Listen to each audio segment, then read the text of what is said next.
আচ্ছা, আলু কেন মডিফাইড স্টেম আর রং আলু কেন মডিফাইড রুট? হ্যাঁ, এতে না বোঝার কি আছে? বইতেই তো সব লেখা আছে। মানে ওই পাতা উল্টালেই তো সব বোঝা যায়। কিন্তু ওই ম্যাগনেটিক ফিল্ডে লাইনস অফ ফোর্সেস এর গতিবিধি বেশ ভালো করে বোঝা দরকার। ওটা আমি ভালো করে পড়ে রেখেছি। ও,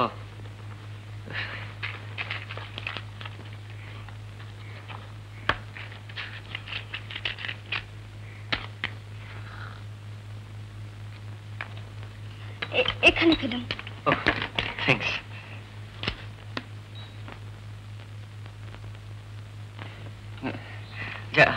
আপনি বুঝি রবীন্দ্রনাথ খুব ভালোবাসেন? আমিও বাসি। আচ্ছা বলুন তো, প্রেম এসেছিল নিঃশব্দ চরণে, এর পরের লাইনটা কি? এর সঙ্গে বটানের সম্পর্ক কোথায়? অবনীশ বাবু, আপনাকে বাইরে থেকে ডাকছেন। হরিপদ বাবু এসেছেন। আচ্ছা, হ্যাঁ, আচ্ছা আমি আসছি। আপনি কিছু ভাববেন না, আপনাকে আমি সব বুঝিয়ে দেবো। মানে ওই মডিফাইড স্টেম রুট। দাদা, হ্যাঁ দাদা, বাঁচা না পাচ্ছি না। কেন, কি হলো? ওরে বাপরে, বটানির কবলে পড়েছে। বটানি? বুঝতে পারলেন না? বসুধার বটানির ছাত্রী হয়েছে। ফিজিক্সের প্রফেসরের কাছে বটানি? তাহলে বুঝুন, অবনী সেজেছে কি সাজা বলুন তো।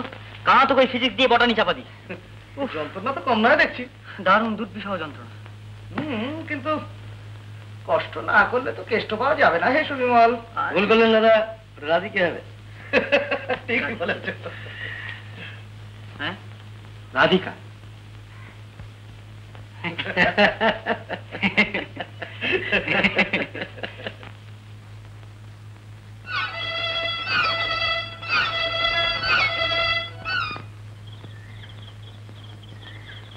হ্যাঁ, বটানি? হ্যাঁ, মানে বটানি। বটানি তো মানে আমরা তো এই বটানির মধ্যেই দাঁড়িয়ে আছি। মানে? মানে এই ধরুন ওই গাছপালা, ফুল, লতা পাতা, এইসব তো বটানির মধ্যেই পড়ে। মানে? হ্যাঁ,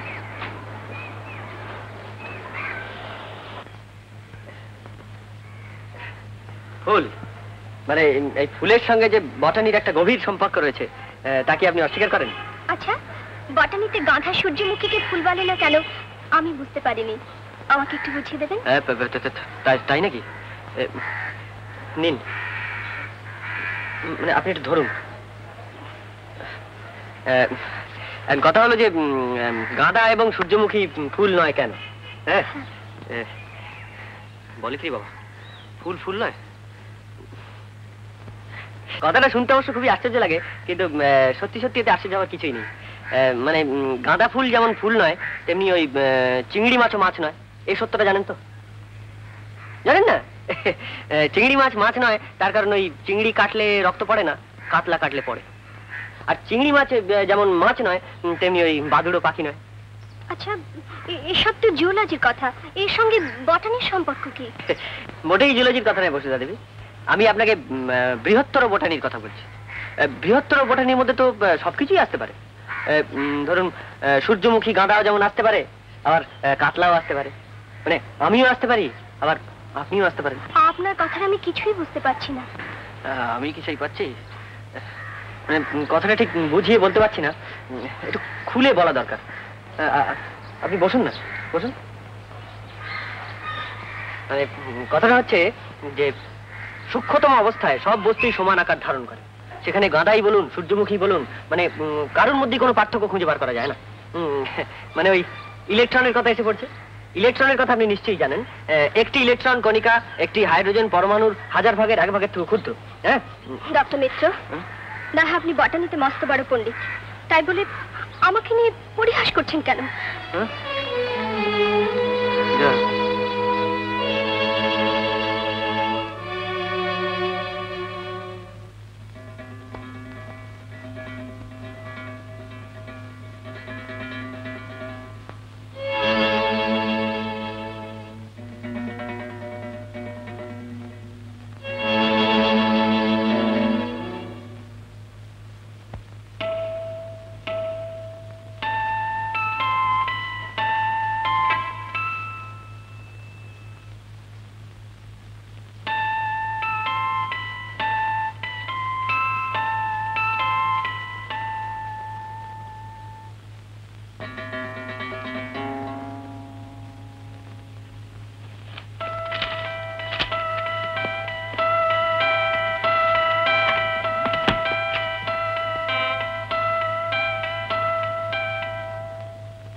ফুলটা নিয়ে কার জন্য অপেক্ষা করছো? বটানি পড়তে গিয়ে ফুলটা তুলে ফেলেছিলাম। ফুলটা তো অবনীশ বাবুকে তুলতে দেখলাম। হ্যাঁ, ওই বটানি পড়াতে পড়াতে উনি ফুলটা তুলে ফেলেছিলেন। তোমাদের বটানি পড়াটা অছিলা বলে মনে হচ্ছে। হাসি ঠাট্টা, দুজনে বাগানে বেড়ানো, এগুলো কি বটানি পড়া? কি বলতে চাও বৌদি? যা বলছি বুঝতেই পারছো। অবনীশ বাবু বিবাহিত, এ কথাটা ভুলে যেও না। বৌদি,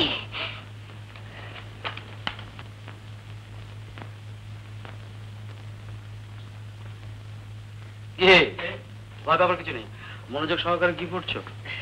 কিছু না, নিষিদ্ধ বইটাই নাকি? বটেনি? আরে বাবা, বসুদা তোমার এই অবস্থা করেছে? খুব করুণ অবস্থা করে তুলেছে। অবনীশ শালা ওখানে মজা করে মধুচন্দ্রিমা ভোগ করছে, আর আমি শালা এখানে বসে বসে বটা নিয়ে গুঁতো খাচ্ছি। ফিজিক্সের কোনো কাজই চলছে না, একেবারে না। গাঁদা সূর্যমুখী ফুল নয়, তো শালা বাপের জন্য শুনে দেখো, মানে আত্মরক্ষা করার জন্য না বইটা চুরি করে এনে পড়ছিলাম। ভাই, আর তো পারা যাচ্ছে না, এবার আমাকে মুক্তি দাও। দেবো, কালটার ব্যবস্থা করতে যাচ্ছি। শোনো, কি হলো?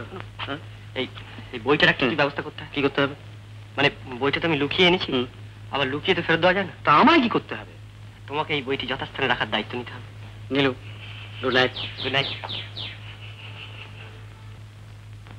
শোনো, তোমাকে একটা কথা বলার দরকার। বলো। তোমার বন্ধুর হাব ভাব কিন্তু আমার একটুও ভালো লাগছে না। অবনীশ বাবু বসুদার সঙ্গে বেশ বাড়াবাড়ি আরম্ভ করেছেন। হ্যাঁ, দেখো, এখন থেকে সাবধান না হলে পরে কিন্তু খুব বিপদ হবে।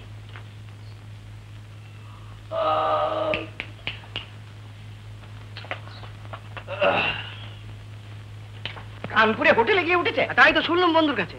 ওকে দেখে গা ঢাকা দেওয়ার চেষ্টা করেছিল। আমার বন্ধুও খুব চালাক, ওদের বুঝতে না দিয়ে পেছন পেছন গিয়ে জানাতে দেখে এসছে। কিন্তু তোমার বন্ধু গৌরীকে চিনল কি করে? সুলেখাকে নিয়ে আমাদের বাড়িতে গিয়েছিল, তখন দেখেছে। আমার বিশেষ বন্ধু রোজি প্রায় আমার বাড়িতে আসে, কথা কথায় ব্যাপারটা আমি ওকে বলে ফেলেছিল। তো কানপুরে তোমার এখন সাত কানে না শুনলে না? ভাগ্যিস আপনি বলেছিলেন। এ কি বলে যোগাযোগ? যেমন করে ওকে ধরে আনার ব্যবস্থা করো। ধরে আনা কি বেঁধে নিয়ে আসবো? আমি মথুরাকে পাঠাচ্ছি, তার কাছে কোনো জারি জুরি চলবে না। দাদা, তোমরা এসো। শাবাশ, প্রশংসা কোথায় জানবে।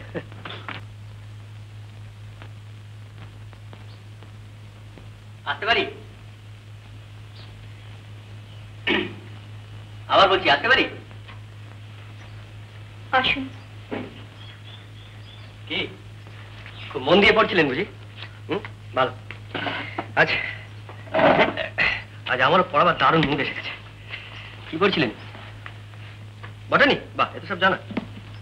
আমাকে পড়াতে আপনার অসুবিধা হবে? একেবারেই না, পড়িয়ে পড়িয়ে তো বুড়ো হতে চললুম। আপনাকে পড়াতে আমার বেশ সুবিধেই হবে। না থাক, মিথ্যে সময় নষ্ট করবেন না। আপনি খুব রেগে রয়েছেন মনে হচ্ছে। আসুন আসুন, শুরু করা যাক। আমাদের বিষয়টা ছিল যে গাঁদা আর সূর্যমুখী ফুল ফুল নয় কেন? হ্যাঁ, কিছু মনে করবেন না অবনীশ বাবু, আপনার কাছে পড়া আমার উচিত হবে না। কেন? নাইবা শুনলেন সে কথা? জানেনই তো, সংসারে সকলের দৃষ্টি সমান নয়।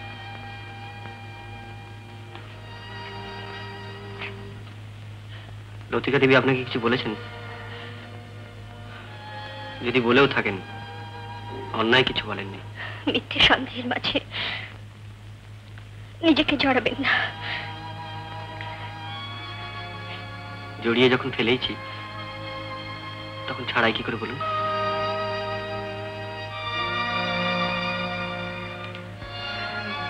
আপনাকে আমি কিছু বলতে চাই।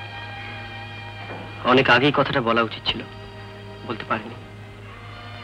কিন্তু এখানে এসব কথা বলা সম্ভব নয়। যদি বাইরে কোথাও দেখা না, তা সম্ভব নয়। আপনি চলে যান। জানি এখানে বেশিক্ষণ থাকা উচিত নয়, কিন্তু যে মানসিক অবস্থার মধ্যে ফেললেন, তাহলে হয়তো তার থেকে মুক্তি পেতাম। আমার কথা শুনলে আপনি বোধহয় আমাকে ক্ষমা করতে পারতেন। আর একবার দেখা করা কি খুব অন্যায় হবে? কোথায়? খসরুবাগে আজ বিকেলে।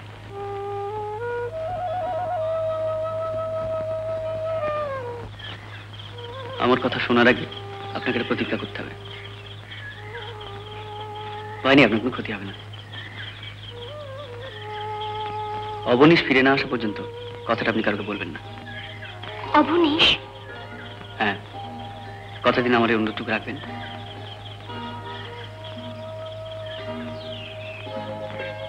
আমাকে ঠাট্টা করে আপনার কি লাভ বলুন তো? বিশ্বাস করুন, ঠাট্টা নয়। আমি কখনো আপনার সাথে ঠাট্টা করতে চাইও না। আপনি বটানি পড়তে চাইলে আমি আবল তাবল বলতে বাধ্য হতাম, কারণ আমি বটানি বিন্দু বিশেষ করে জানি না। এসব কি বলছেন আপনি? ঠিকই বলছি। আমি ডক্টর অবনীশ মিত্র নই, আমি সুবিমল ঘোষ, কলকাতার একটা কলেজে ফিজিক্সের প্রফেসর। আর আপনাদের ওই গৌরী, ওই আসলে অবনীশ। এসবের মানে কি? কিছু না, নিজের ছুটির আনন্দ কাটানো। অবনীশ সুলেখার সঙ্গে হনিমুন করতে গেছে, দু একদিনের মধ্যে ফিরবে। ইতিমধ্যে আমি অবনীশে যে প্রশান্ত বাবু লাবণ্যের বিষয়ে ঠাট্টা করতে এসেছি। এসব অবনীশের প্ল্যান। আপনার দাদা, হরিপদা সবই জানেন। এটা কিন্তু আপনাদের পাগলামি। তা বলতে পারেন, কিন্তু কি আশ্চর্য, আপনাদের কারোর একবার মনে হলো না যে সুলেখা কাজ করতে পারে না? আর গৌরীর কি ক্ষমতা সুলেখার মতো মেয়ে হৃদয় জয় করে? আর আমি অবনীশ স্ত্রীর কেলেঙ্কারির কথা সব জেনে শুনে দিব্যি আপনার সঙ্গে। কি না, রাগ করবেন না তো? আমি কিন্তু আপনার কাছে একটা প্রতিজ্ঞা আদায় করতে চাইছি। যতদিন না অবনীশ ফেরে, ততদিন আমি যে আপনার কথাগুলো বলে ফেলেছি কাউকে বলবেন না, প্লিজ। প্রতীক্ষা করলাম। গাছে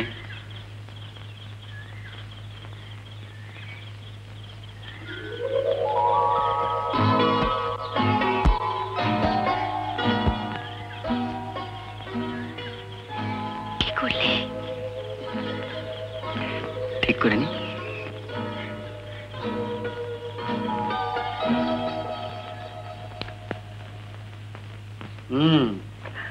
তোমার অনুমান ঠিক।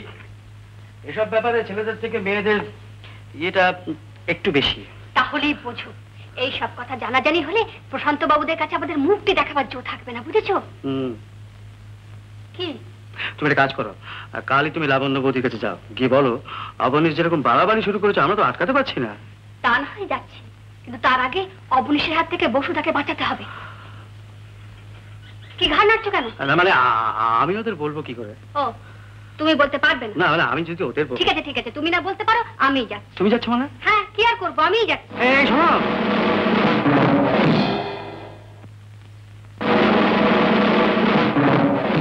কোথায় গিয়েছিলে? খসরুবাগে। কেন? বটানি পড়তে। বটানি পড়ার জায়গা খুঁজে পেলে না? বাড়ি, গাছপালা, লতা পাতা, ফুল এসব না থাকলে কি বটানি পড়া হয়? তা বৃন্দাবনে গেলেই পারতে। উনি শুনতে পাবেন। এই আংটি তোমার হাতে কোত্থেকে এলো? অবনীশ বাবুর কাছ থেকে সুলেখার দিয়ে দেওয়া আংটি নিতে তোমার লজ্জা হলো না? তাছাড়া উনিই বা কেমন মানুষ, নিজের স্ত্রীর দেওয়া আংটি তোমায় দিলেন? জোর করে কথা আদায় করে নিচ্ছি এটা যেন ভেবো না। না না, বসুধারা তো আপত্তি নেই। অবনীশ বাবু,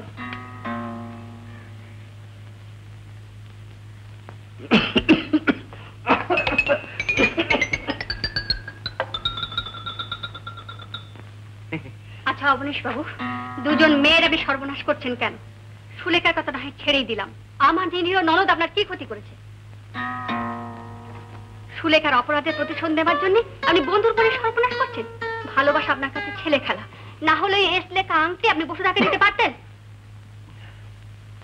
ও, তাই এই অক্ষরটা যদি আপনার একান্তই অপছন্দ হয়, ওটা উকো দিয়ে তুলে দিন না। হ্যাঁ, কিন্তু দোহাই ওই সুলেখাকে আর আমার ঘাড়ে চাপাবেন না, প্লিজ। আপনি নির্দয়, ভালোবাসার মর্যাদা দিতে আপনি জানেন না।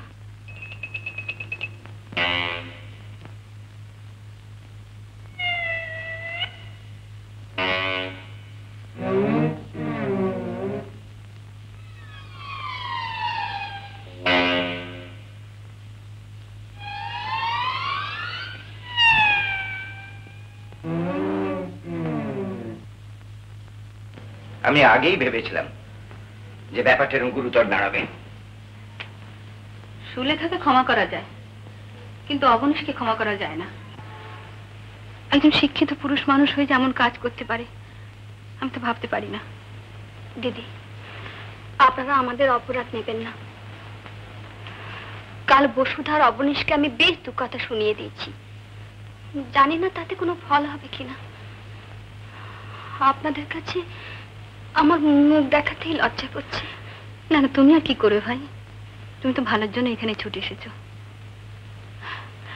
আচ্ছা, তুমি আর দাদা গিয়ে অবনীশের মতিগতিটা একবার ফেরাবার চেষ্টা করো না। বলছো যাব, তবে অপমানিত হয়ে ফিরে আসতে হবে। দিদি, আমি এখন চলি, আপনারা যা হোক একটা কিছু ব্যবস্থা করুন।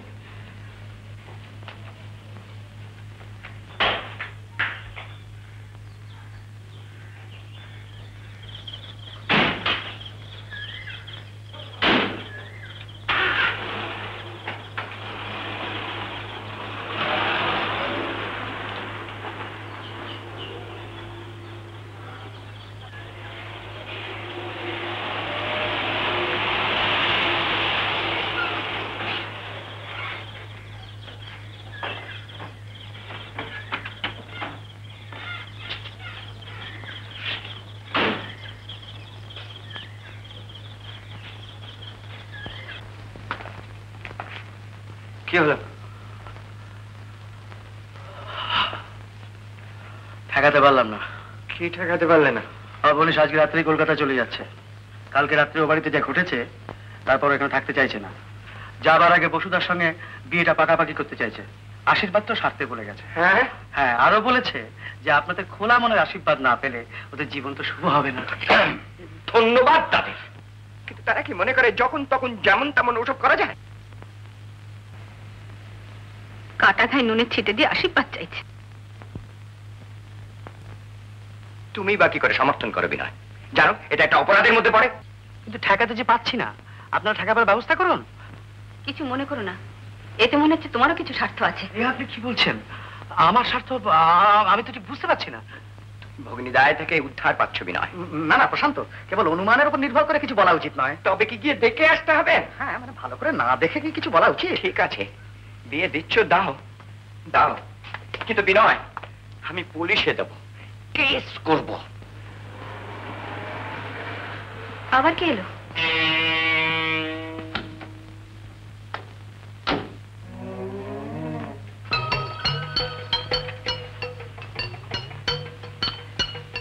মথুরাজি, আপনি এখন যান, আপনার সঙ্গে পরে কথা হবে। কিরে সুলেখা, কাণ্ড করলি বলতে গেলি? ওসব কথা পরে হবে, এখন ও বাড়ির কথা ভেবে যা করবার তা তাড়াতাড়ি করো। পরামর্শ করার সময় নেই, সুলেখাকে নিয়ে ও বাড়ি থেকে পরিচল, এখনো সময় আছে। সেখানে কি হচ্ছে দিদি? সেখানে তোমার পিন্ডি চটকানো হচ্ছে। তোমার এই চমৎকার ব্যবহারে অবনীশ খুশি হয়ে বসুধাকে নিয়ে বিয়ে পিড়িতে বসাচ্ছে। না না, এই কখনোই হতে পারে না, অসম্ভব। তুমি ভুল বলছো দিদি। ও, আমি ভুল বলছি? সেখানে তুমি যেতে চাও না আর কি? কেন যেতে চাইবো না, এক্ষুনি যাবো, চলো। কিন্তু তুমি ভুল বলছো দিদি। ভুল কি ঠিক নিজের চোখে দেখবে, চলো চলো চলো।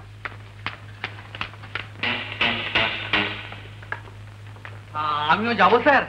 তুমি গেট আউট, গেট আউট, উঠে ফেরো, বাইরে দরওয়ানের কাছে গিয়ে বসো। তাহলে আর দরওয়ানের কাছে কেন স্যার? একেবারেই বিদেয়ী হই। আমার মাইনেটা যদি ন্যাকামি করে তোপলামি করছো?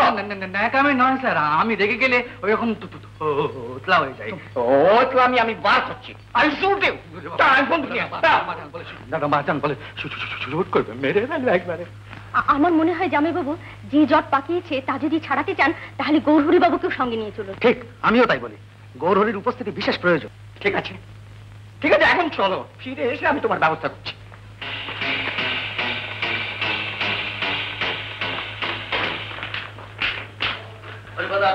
কথা আছে, চলো। আমিও আমাদের সঙ্গে যাবো স্যার। যাবে? হ্যাঁ।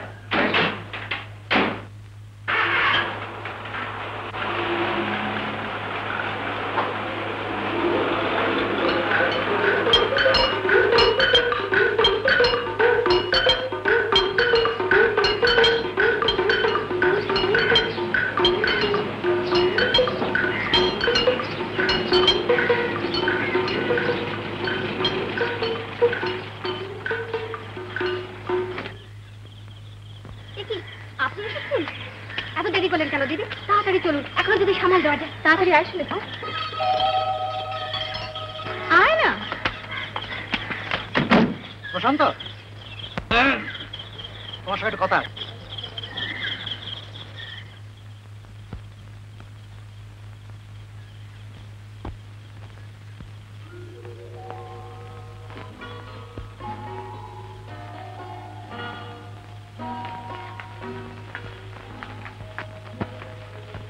এই কদিনে সব ঘটিয়ে ফেললে? কি পছন্দ হয়েছে তো?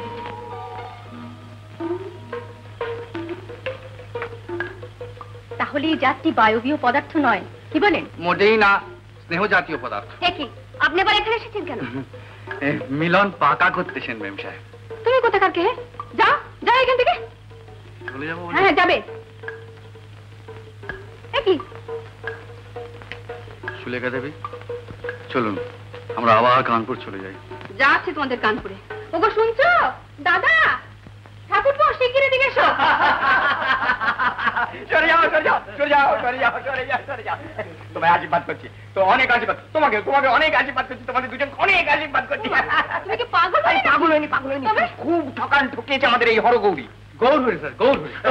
ওই হলো, এই তোমার ভগ্নিপতি আমাদের অবনীশ। হ্যাঁ, এই হরগৌরী সেদিন না আমাদের গোলক দাদাই করিয়েছে।